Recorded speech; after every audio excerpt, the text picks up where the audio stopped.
بلوچستان کے سرحدی شہر چمن میں گزشتہ 3 روز سے ایک بار پھر حالات کشیدہ ہیں، جبکہ شہر کے مرکزی علاقوں میں مظاہرین اور سیکیورٹی فورسز کے درمیان جھڑپیں جاری ہیں۔ جھڑپوں کی وجہ سے اب تک 30 سے زائد مظاہرین اور راہگیر زخمی ہو چکے ہیں، جبکہ 15 کے قریب سیکیورٹی اہلکار بھی زخمی ہوئے ہیں۔ چمن میں مزدوروں، تاجروں اور علاقائی سیاسی جماعتوں نے اکتوبر 2023 سے سرحد پر پاسپورٹ اور ویزے کو لازمی قرار دینے کے خلاف دھرنا دے رکھا تھا، لیکن کئی ماہ سے جاری یہ دھرنا مئی میں اس وقت پرتشدد احتجاج کی شکل اختیار کر گیا جب فرنٹیئر کور اور مظاہرین کے درمیان جھڑپ ہوئی، جس میں ایک شخص ہلاک ہو گیا۔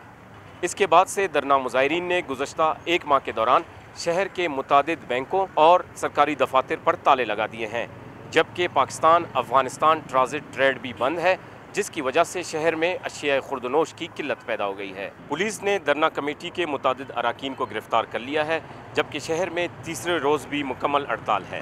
ڈی سی کمپلیکس، بینکس، تمام نجی اور سرکاری دفاتر سمیت انٹرنیٹ کی سہولت بھی مکمل طور پر بند ہے۔ دھرنا کمیٹی کے مطابق سرحد پر ویزے اور پاسپورٹ کی پابندی کی وجہ سے 30,000 سے زائد مزدور اور تاجر بے روزگار ہو گئے ہیں۔